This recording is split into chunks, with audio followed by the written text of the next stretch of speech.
Cha Jing is an elite sniper and the leader of a mercenary squad called Wolf Hunters.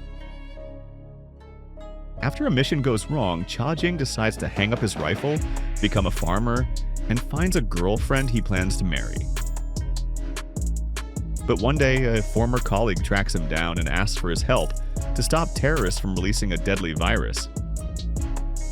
Cha Jing refuses, but the villains still kidnap his fiancée.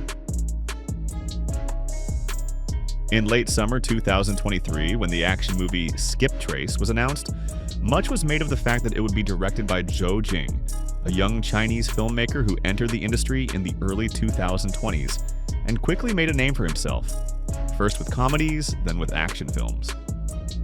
In fact, Zhou seemed to find his niche in action right away.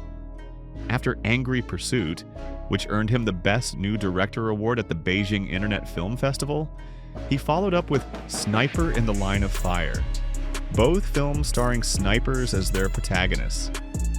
Cha Jing in Skiptrace is also a sniper, but something seems to have gone wrong with this movie.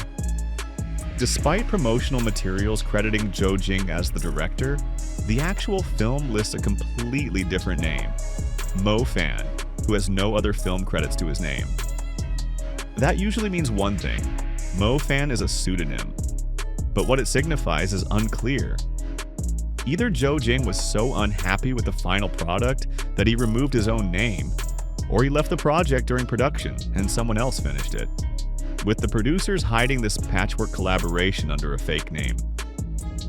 Either way, it doesn't matter much, because this isn't a $100 million blockbuster for theaters, just a low-budget online action flick for streaming platforms.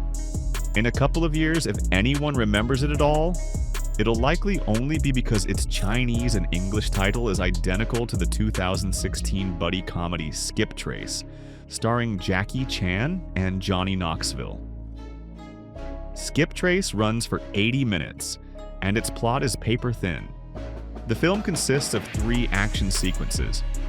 First, Cha Jing becomes disillusioned with his profession, then he's pulled back in only to be betrayed, and finally, he delivers justice. He does all this while squinting down the scope of his sniper rifle and occasionally pulling the trigger, so his intense expression gets old fast. The whole movie is monotonous and repetitive.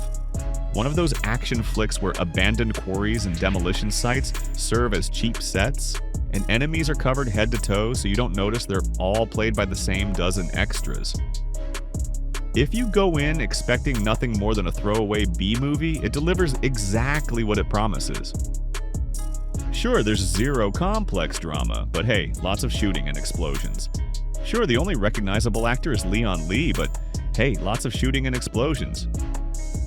Sure, don't expect any visual flair or polished cinematography, but hey, lots of shooting and explosions. What else were you gonna say? Oh right, there's lots of shooting and explosions.